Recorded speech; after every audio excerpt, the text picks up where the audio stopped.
por supuesto, del profesor Agustín Millares. Es un...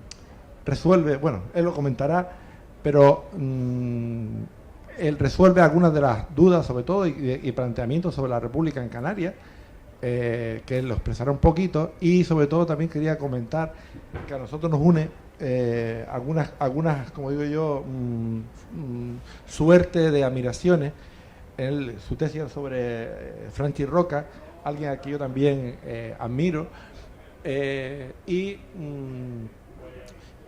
es un profesor al que sigo desde hace muchísimos años, y en el que como autor estaba esperando desde hace muchísimo tiempo, porque Agustín, ¿cuántos años hace que me prometiste un libro? ¿Cuántos años? Hace muchísimo tiempo. Y cuando él me llamó hace unos meses para darme el texto original, pues oye, pues no, salté casi salto de alegría. Digo, Agustín es un hombre de palabras, ¿eh? Eso yo no lo dudaba, pero sí lo es. Sin más, lo voy a dejar la palabra a Agustín, que él será el que mejor les hable de este libro y los por qué, y que, como bien dice, que sea en primera persona para que no hablen otros por él, que luego cometan los errores que se cometen, ¿no? Bueno, venga, Agustín, para ti. Vale, gracias. ¿Me oyen así sin micrófono? ¿Eh? Vale. Mejor con micrófono, no. Sí. Bueno. ¿Cómo funciona? Ah, sí. Vale. Bueno, voy a comentar básicamente el objetivo de este libro y la dinámica que he seguido al elaborarlo, los propósitos que me planteaba. Se tenía una visión en gran parte catastrofista del periodo del Frente Popular, una especie de pandemonium que impuso el discurso de la derecha, hablando de una situación de gobierno, de conflictos sociales permanentes. Esa visión que la derecha impuso, pues se ha mantenido hasta la actualidad y ha sido recogida por diferentes historiadores de derecha, por supuesto. Entonces, un historiador, cuando plantea un tema de esta naturaleza, lo tiene que hacer necesariamente en un tono polémico. Tiene que seleccionar los antagonistas fundamentales a los que quiere abatir, diríamos. En este caso, yo me centré en dos militares golpistas, uno de ellos, el lagunero José María Pinto de la Rosa, un hombre que era yerno del 10º marqués de Acialcázar, a la sazón era comandante del arma de ingenieros cuando se produce el levantamiento militar contra la legalidad republicana, y luego también escogí a un personaje que he introducido realmente en la historia de Canarias, porque no se tenía noticias del significado de este madrileño llamado Emilio Ferrer Valdivielso, que también en julio del 36 pues era ex militar en este caso, porque había renunciado, diríamos, con los decretos de Azaña, había pasado a la reserva con el grado de comandante de infantería. Emilio Ferrer Valdivielso estaba casado con una de Armaguría y por lo tanto era heredero de los bienes del gran cacique leonista Francisco Gurié Marrero. O sea que son personajes, estos dos militares, un militar y un exmilitar, profundamente ligados a la oligarquía canaria y que elaboraron después todo un catálogo de justificaciones de todo esto que he planteado, de la situación de gobierno, de crisis, de pandemonium, de huelgas permanentes, de conflictos sociales incontrolados, etc. Y luego he elegido también como contraventor a un historiador actual, Manuel Ferrer Muñoz, el doctor Manuel Ferrer Muñoz, doctorado por la Universidad de Navarra, en aquel momento vinculado al Opus Dei, y con el que, andando el tiempo, pues he mantenido una buena amistad que espero sostener a pesar de las críticas que en este libro le formulo. Críticas en gran medida como defensa a las que él me formuló en su día, ¿no? A la visión que yo daba del periodo del Frente Popular, que era antitética con respecto a la que tanto estos militares en su momento como el propio doctor Ferrer Muñoz plantearon. Claro, al elaborar la serie de respuestas a cuestiones tan complejas, el historiador tiene que acogerse a un sinfín de fuentes, ¿no? Yo en este caso pues he utilizado del archivo histórico provincial abundantes materiales de la sección de orden público del gobierno civil, circulares, oficios gubernativos fundamentalmente, pero sobre todo en el archivo histórico provincial he manejado una fuente que los historiadores no han utilizado, a mi juicio, de la forma debida. Me refiero a las sentencias penales de la Audiencia Territorial de Canarias que afectaron a un sinfín de conflictos sociales y no solo a huelgas, ¿no? Por otro lado, nos encontramos con una abundante documentación municipal, a pesar del estado calamitoso en que se encuentran muchos archivos municipales, no solo actas de sesiones corporativas, sino también pues informes diversos, cartillas de evaluación de riqueza, partes de la Guardia Municipal, etcétera, etcétera. Y además, en este elenco de fuentes, para mí ha sido muy importante utilizar una colección privada, la colección de los Díaz Saavedra.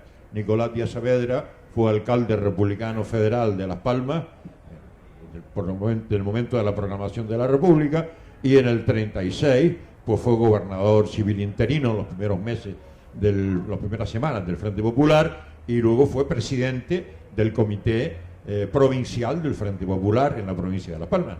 Entonces, bueno, claro, este hombre tenía una cantidad de material y sobre todo tenía cartas particulares de un valor encomiable que he utilizado bastante en la obra. Bueno, hay otras fuentes más, desde luego un expurgo sistemático de las fuentes hemerográficas, de los periódicos, que es un recurso que algunos historiadores infravaloran porque supuestamente se entiende como sencillo, como fácil, ¿no? Pero que es bastante complejo de utilizar, ¿no? Y que hay que saber exactamente emplear los instrumentos adecuados para sacarle el mayor partido posible. Bien, con toda esta masa documental he intentado responder a esas preguntas y hacerlo con un cierto nervio literario. Un historiador también tiene que saber estructurar una obra, no con datos aislados o con manifestaciones o expresiones inconexas, sino con una estructura, como digo, coherente, donde se van enlazando a través de una serie de hilos conductores, pues todo el relato, eso que se llama el relato histórico. Bien, eso es lo que intento formular en este libro, analizando pues diferentes manifestaciones de la conflictividad social, desde los asaltos a algunas casas corporativas, algunos ayuntamientos, hasta motines, hasta las huelgas rurales y urbanas, evidentemente, y otras manifestaciones también, como los movimientos de los parados y demás. Eso es lo que estructura a lo largo de la obra, entrando en polémica con estos contraventores que he citado: Pinto de la Rosa, Ferrer Muñoz y Ferrer Valdivielso, analizando lo que ellos dicen y contraponiendo, evidentemente, mi visión a la luz de las fuentes que aporto. No hay ningún dato inventado, evidentemente, en una obra de esta índole. Bien, empiezo con un capítulo donde planteo la situación económica, una situación económica de crisis, debido sobre todo al descenso de las exportaciones plataneras, pero también con un proceso inflacionario muy agudo, en ocasiones provocado adrede por la fuerza de la derecha a través de maniobras agiotistas, especulativas y demás. En ese mismo capítulo, además, incluyo algo que estos elementos de la derecha, en su visión catastrofista del periodo del Frente Popular, excluyen sistemáticamente. Me refiero a los conflictos ocasionados por la fuerza derechista, ultraderechista y en gran medida fascista, es decir, por Falange Española, que se había creado ya en el 34, en el 36, todavía, al principio del 36, todavía no tenía una fuerza numérica importante, pero que a medida que avanza la semana después de la victoria del Frente Popular, el 16 de febrero del 36, cobra renovado brío, apoyada por la oligarquía, utilizada como guardia pretoriana contra el sindicalismo, contra los partidos de izquierda del Frente Popular. Vean ustedes cómo he localizado de febrero a julio los 5 meses largos del Frente Popular, he localizado pues la existencia de 13 personas que fueron víctimas de lesiones, de contusiones, lesiones leves realmente, contusiones y demás. De esas 13 personas contusionadas o heridas, resulta que 6 fueron víctimas precisamente de esa violencia derechista, es decir, casi la mitad. Las otras víctimas lo fueron evidentemente de la propia conflictividad social, rural o urbana desatada por el sindicalismo, básicamente. Pero casi la mitad, ¿no?, estaban originadas justamente en estas fuerzas fascistas. Una fuerza claramente antirrepublicana, incluso aunque no se tratara simplemente de Falange Española y de la JOMS, el partido de José Antonio Primo de Rivera. Nos encontramos a finales de junio de 1936 con una agresión que en Tafira Baja ocasionan estos grupos de ultraderecha contra 2 dirigentes socialistas del Pago. Y resulta que esos agresores iban al grito de abajo la república de mierda, como la llaman textualmente, según recogen las fuentes, y alardeando de pasarse por los cojones, dice la documentación textualmente, las leyes y las autoridades de la república de mierda. O sea, ahí se confirma algo más que una anécdota, algo que he defendido siempre, y es que la derecha, y especialmente la ultraderecha, pero la derecha monárquica típica jamás fue republicana, fue antirrepublicana desde los orígenes. Y el propio Emilio Ferrer Valdivieso, este personaje que ha introducido en la historia de Canarias, fue un personaje que ocupó un papel capital en la historia del fascismo isleño, ¿no? Porque es un hombre que desde la fila de Acción Popular organiza la Asociación Católica de Padres de Familia, que es uno de los mascarones de proa de toda ofensiva contra las leyes republicanas, y no solo las leyes que afectan al matrimonio civil o al entierro civil o a la enseñanza mixta, sino a la globalidad de todas las reformas adoptadas durante el bienio reformista, el bienio enseñista, desde abril del 31 hasta septiembre del 33, cuando arranca el llamado bienio negro. Bien, los 2 capítulos finales los destino al análisis, son los más largos del libro, los destino al análisis pormenorizado de las huelgas tanto en la ciudad, en la capital, en Las Palmas, como en los pueblos. Lo importante de mis conclusiones es que, claro, esa visión de huelga permanente se esfuma simplemente respetando la cronología.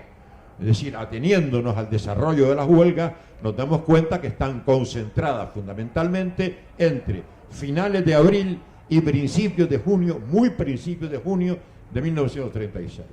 Es decir, durante la segunda fase del mandato del gobernador civil Manuel Ramos Vallecillo, un cubano de procedencia sevillana, que en esa semana justamente está padeciendo problemas cardíacos muy serios y que no tiene capacidad para enfrentarse justamente a esta situación de enorme conflictividad. A esto que yo llamo en el libro los 40 días tormentosos o 40 días rabiosos, donde se concentra el grueso de esas huelgas, porque desde mediados de febrero, después de la victoria del Frente Popular, hasta finales de abril, hay una situación de relativa calma social y el Frente Popular consigue reabsorber los problemas que tenían algunos sectores básicos siempre del movimiento sindical canario, en el puerto, especialmente en la carga blanca. No hay huelga en la carga blanca. La única huelga importante en el puerto se refiere a los trabajadores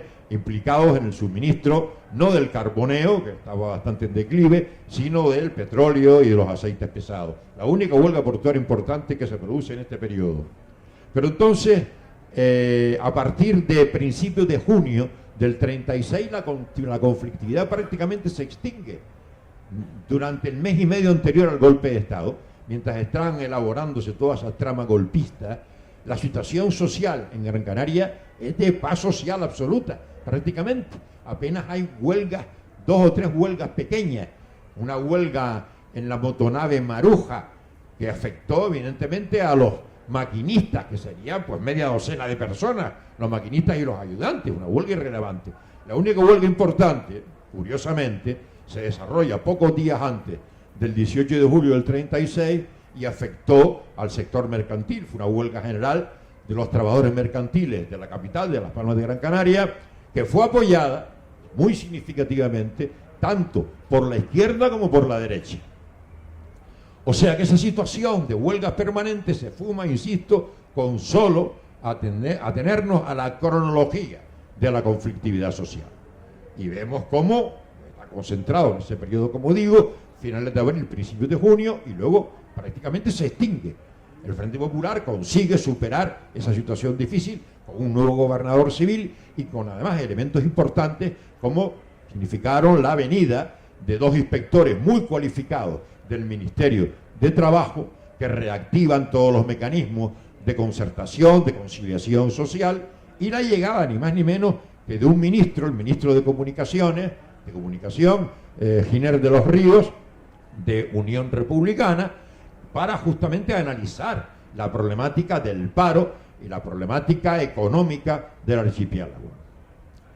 Aparte de los conflictos clásicos, los conflictos asociados al sindicalismo, la huelga, la manifestación, el boicot, los historiadores canarios han prestado muy poca atención a la pervivencia de las formas antiguas del conflicto social, a los motines, a los tumultos, a las algaradas, espontáneas muchas veces, sin una organización predeterminada y un contenido ideológico mucho más difuso. En este caso, analizo algunos conflictos de esa vieja naturaleza que se prodigan en los tiempos del Frente Popular. Porque claro, lo que hago en la obra, para ver exactamente lo que significó la conflictividad rural y urbana de febrero a julio del 36, tengo que establecer comparaciones con lo que ocurrió en todo el periodo republicano, desde abril del 31, inclusive proyectarme a análisis comparativos con la situación anterior, con la situación monárquica en la época de la crisis del sistema canovista, algo que analizo en otro de mis libros, ¿no? Llegaron los compañeros, un estudio sobre la primera agrupación socialista de Las Palmas.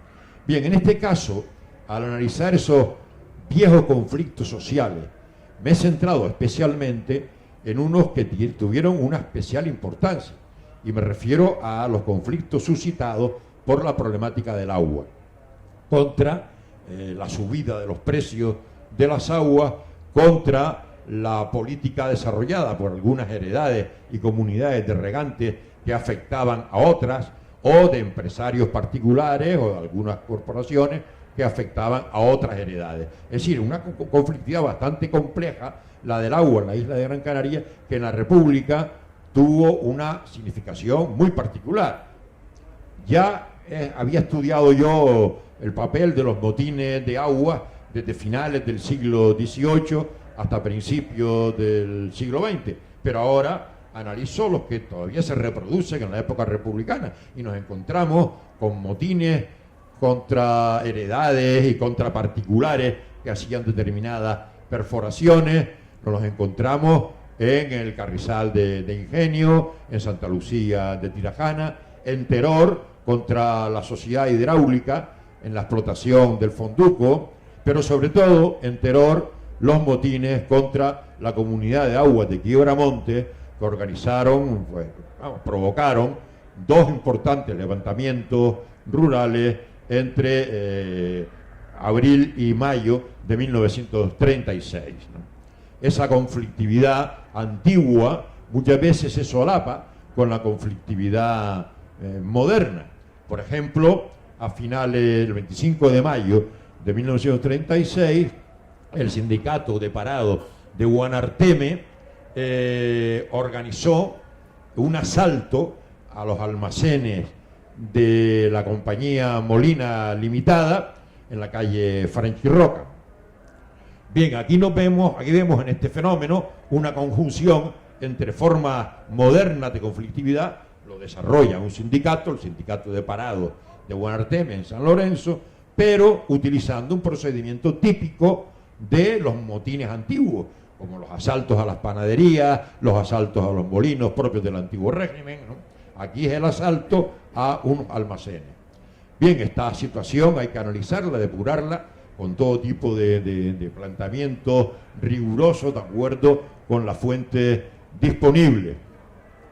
Bueno, en el libro me enfrento además a una serie de falsedades que ya ni siquiera plantearon los exégetas del golpe de Estado, aquellos que intentaron justificar el levantamiento militar contra la legalidad republicana, como el caso de los militares citados, Pinto de la Rosa y Ferrer Valdivielso.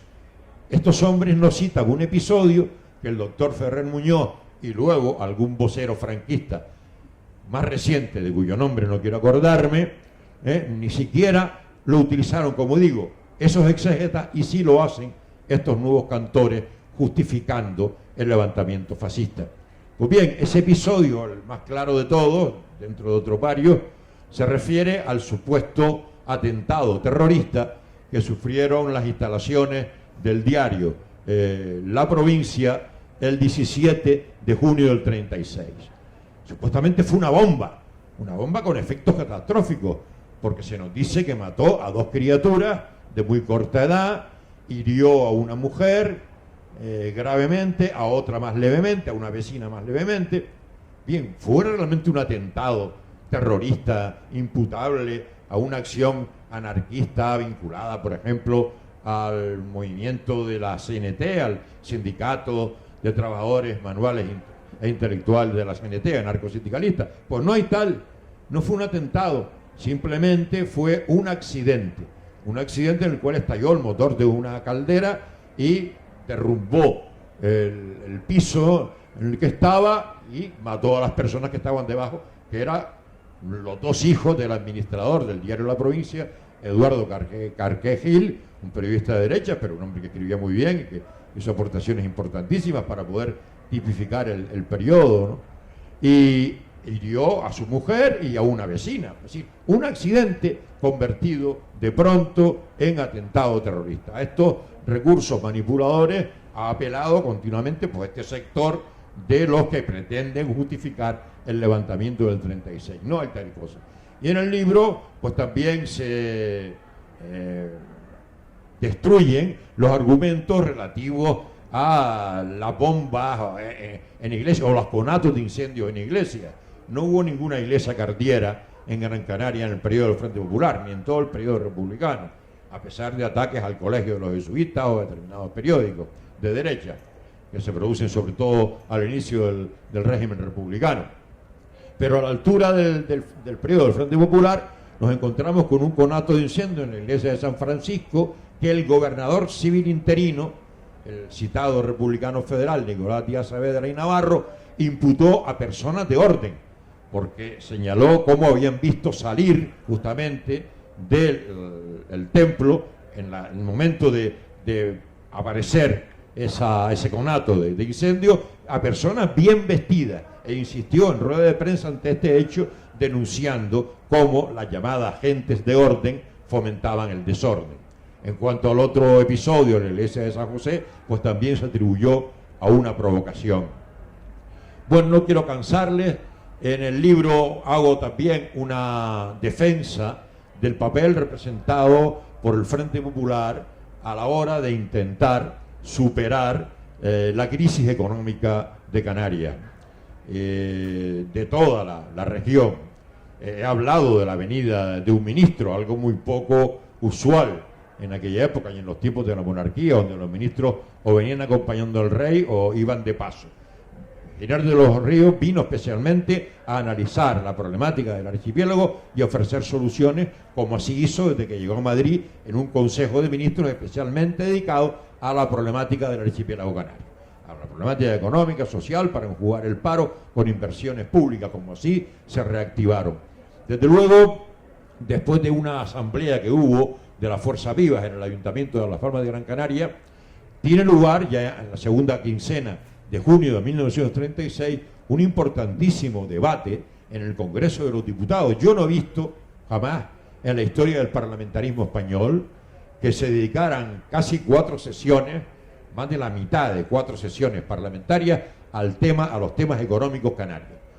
He visto de luego cómo se dedicaban muchas horas de debate para plantear el tema del llamado pleito insular, el problema canario, el tema de la división o unidad del archipiélago o la autonomía, los cabildos y demás. Eso sí, pero en la problemática económica no me he encontrado nada parecido a estos debates que se producen, insisto, en la segunda quincena de junio de 1936.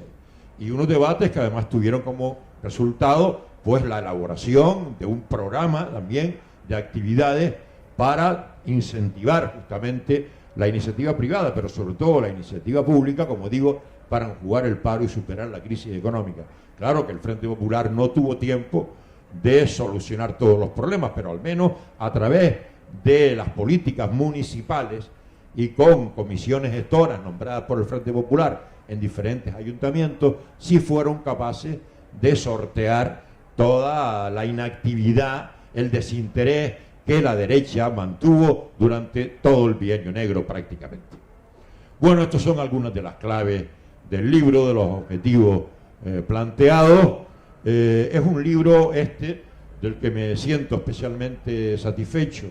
Lo prologa el secretario general del Partido Comunista de España, Enrique Santiago Romero, abogado, y bueno, después de otras alternativas que fueron barajadas, tuvo ocasión de que ésta se materializara, y era mi intención justamente que este libro se publicara el año pasado, ¿no? Justamente coincidiendo con el centenario de la fundación del Partido Comunista. De ahí el recurso a su secretario general. Pero en fin, debido a los retrasos del autor y del editor, pues el libro pues salió con más tarde de lo que inicialmente se tenía previsto.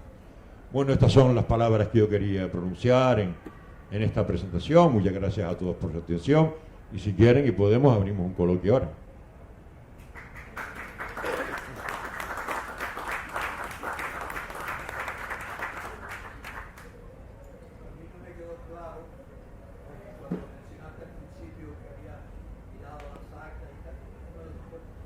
No se te oye.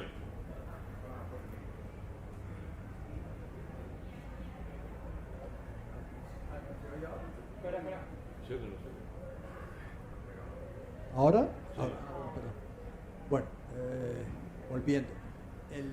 Al principio comentaste que habías mirado unas actas, pero no dije, y yo pensé actas posteriores. Me imagino que eran las actas del periodo republicano y no actas. Entonces, que explicara un poquito eso. No me acuerdo muy bien ahora si eran de la presidencia aquí en Canarias, o exactamente a qué te referías. Primero oí tal, pero como no concretaste exactamente, me imaginé sí, efectivamente, del periodo republicano. Sí, claro, se refieren a actas municipales, a actas de sesiones corporativas. Porque mi duda era que como eso pasó por el tiempo franquista, si los franquistas habían manipulado y tal. Bueno, ha desaparecido mucha documentación municipal. La situación de los archivos municipales es verdaderamente calamitosa. La mayoría no están clasificados, bueno, casi la totalidad no están clasificados. Entrar en el ayuntamiento de Telde, aquello es meterse, en fin, en una especie de selva de papeles sin catalogar, y ahora no se puede entrar porque ahora lo han cerrado, ¿no? Pero en fin, yo pude acceder un par de veces, y las actas municipales sí la tienen custodiada en el despacho del alcalde, pero todo el resto del material, ¿no?, que se refiere pues a documentación importantísima, de cartillas evaluatorias, de amillanamientos, de partes, informes, etcétera, todo eso está sin clasificar y es un desastre. En el archivo municipal de Arucas está algo mejor, pero tampoco está clasificado. Y hay otros archivos que la situación es verdaderamente lamentable, ¿no? Pero no obstante, claro, un historiador tiene que apelar necesariamente a las fuentes municipales, claro. Y en el libro lo hago sistemáticamente, claro. Ten en cuenta que uno de los altercados, de los disturbios que se producen en esta época fueron los asaltos a determinadas corporaciones municipales. Estaban reunidos el ayuntamiento y de repente aparecían las fuerzas sindicales del Frente Popular. Esto ocurre en Arucas, ocurre en Las Palmas fundamentalmente, en algún otro municipio más. Y bueno, los asaltos en Las Palmas y en Arucas, pues, y en San Lorenzo, tienen que ver con la defensa de la deposición de los ayuntamientos de derecha, ¿no? Y el nombramiento de comisiones gestoras por parte del Frente Popular hasta que se celebraran elecciones municipales, nuevas elecciones municipales. Las elecciones municipales estaban convocadas para principios de abril del 36, pero el Frente Popular las pospuso sine die y al final pues no llegaron a celebrarse. Pero en ese intervalo, en el ínterin, el Frente Popular nombra comisiones gestoras, pero muchas veces lo hace forzado, diríamos, por la presión política del Frente Popular y de los sindicatos que exigen que esos caciques, ¿no?, monárquicos muchos de ellos, pues sean desplazados de las administraciones municipales. Luego también tiene que ver los asaltos a los ayuntamientos con las protestas de los parados. En Las Palmas, la ocupación más importante del ayuntamiento tuvo lugar justamente una especie de motín del hambre en el que los trabajadores, sobre todo de la zona de la isleta, asaltaron el ayuntamiento de Las Palmas en una sesión corporativa exigiendo la elaboración de un programa de ayuda para las familias necesitadas porque estaban en una situación de paro. Y luego también pues se lucha por la deposición de algunos funcionarios públicos. Hay una lucha contra la reposición del jefe de la Guardia Municipal, un tal Biot, un apellido tradicional de la oligarquía, y que era un personaje vinculado a la derecha y había sido inspector jefe de la Guardia Municipal durante el Bienio Negro y tenía un largo currículum de enfrentamientos con el sindicalismo como personaje fundamental de la Guardia Municipal. Y claro, el Frente Popular quieren que se le deponga, pero inmediatamente con la ley en la mano no se le ponía a deponer y esto ocasiona trifulca. Quiero decir con esto que todos esos fenómenos aparecen reflejados en las actas municipales, claro, de una manera u otra. La prensa y las actas municipales pues son las fuentes que podemos utilizar para tipificar estas expresiones de conflictividad, muchas veces espontánea y a veces organizada. Una cosa que me produjo cierta gracia, digamos, es lo que hablaste del sindicato de parados de Guanarteme, donde yo he vivido bastantes años, y de Molina, los almacenes Molina, que supongo que serán los... Porque yo estuve trabajando para los Molina cuando fundaron SPAR, ¿no? Y bueno, y soy amigo de Armando Molina y Molina, que no era fascista.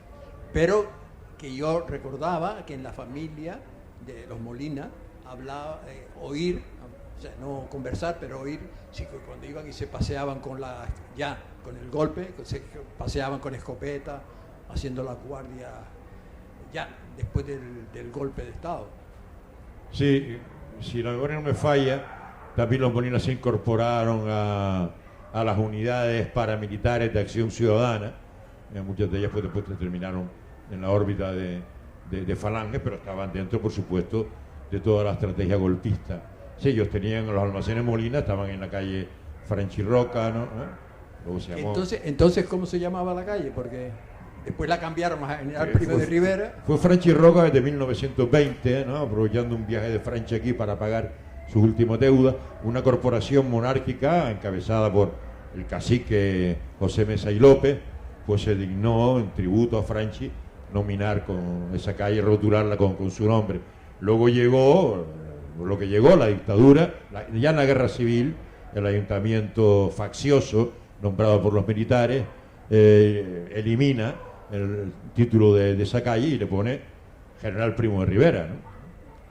De todas maneras, mi padre cogía un taxi en Triana y le decía al taxista, ya en los años 50, 60, yo siendo niño, a la calle Franchi Roca, y el taxista sabía dónde lo tenía que llevar, porque la gente seguía llamándole calle Franchi Roca, ¿no?, como se volvió a llamar después.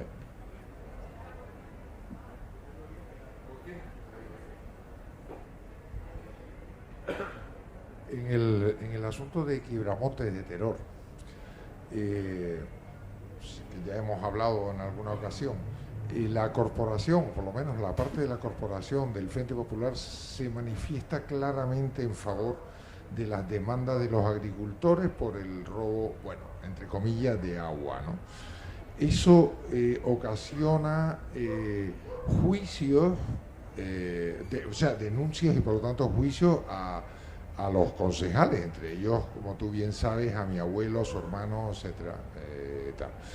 Esas circunstancias pueden haber influido para que inmediatamente después del golpe fueran internados en la isleta y luego posteriormente en Gando durante 3 años y medio, ellos como como tantos otros cargos, concejales, etcétera, etcétera, de diferentes municipios españoles, de Gran Canaria.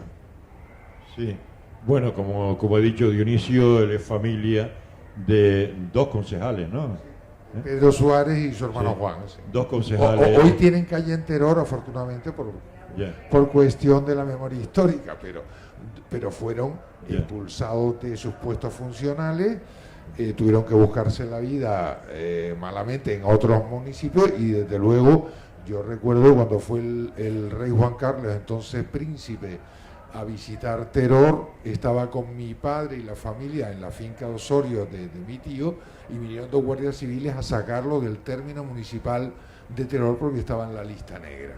No podía estar en el término municipal mientras el príncipe Juan Carlos y la princesa Sofía estuvieran. Esas cosas increíbles, pero que yo las viví de niño y me asombraba porque, claro, no era consciente de toda la carga que tuvo eso. Él era el dueño del Bar América, enfrente de la iglesia, que hacía las vueltas de carne, todo el que iba a tener, en fin, todo eso lo perdió, el kiosco La Alameda, el puesto de funcionario de correo, su hermano exactamente.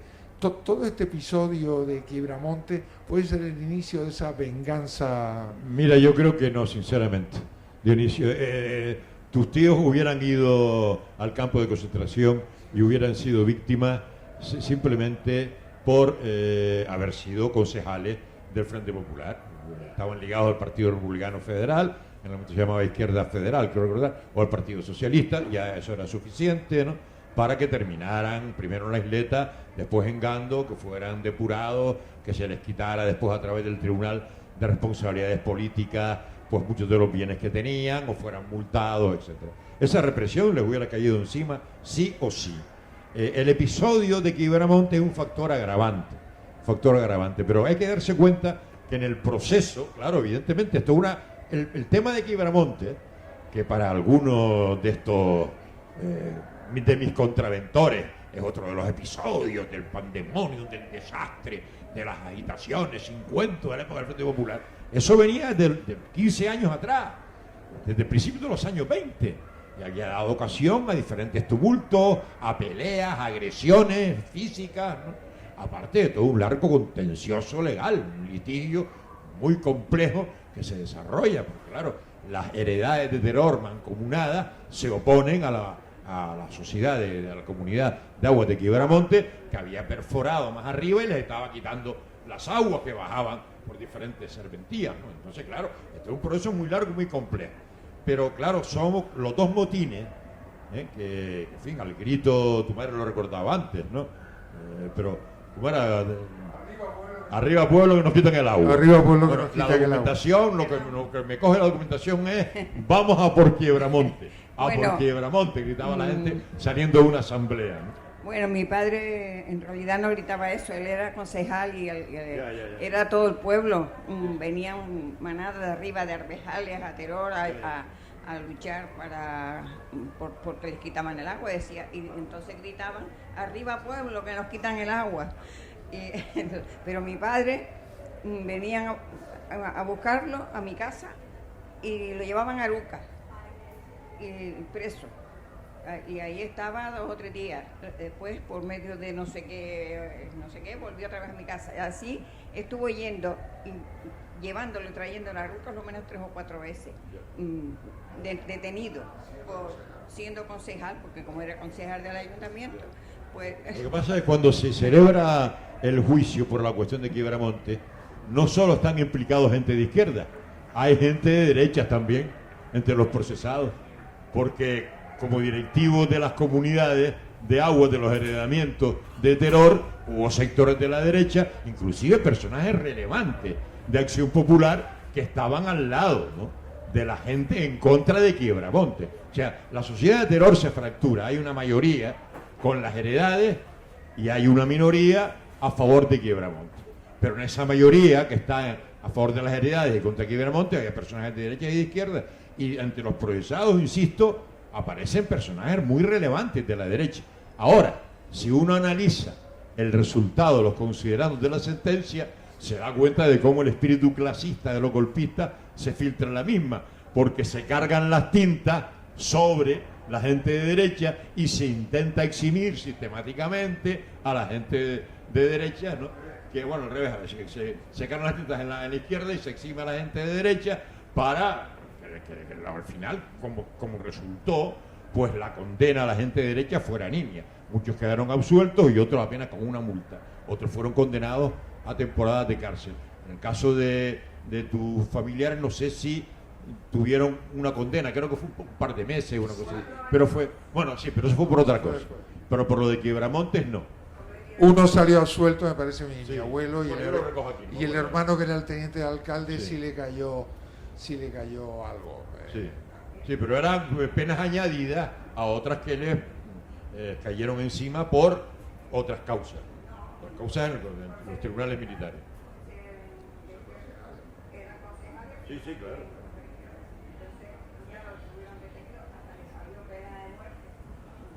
Pero por medio de amistades mexicanas, así que lo rebajaron a 6 años y medio.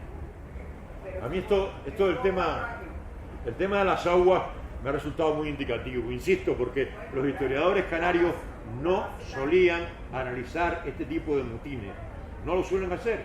A la hora de analizar la conflictividad social se limitan a las huelgas, a la manifestación, a las formas modernas del conflicto social, pero esto se mantiene, esto tiene una larga tradición.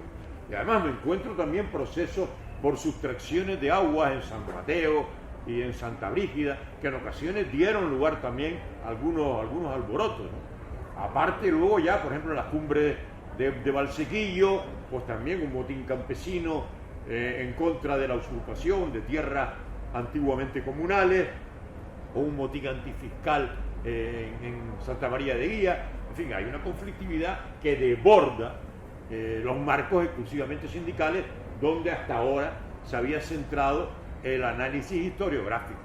Y esto ahora por lo menos tiene la función de despejarnos pues todos esos fenómenos, darnos a conocer todos esos fenómenos que no habían sido analizados.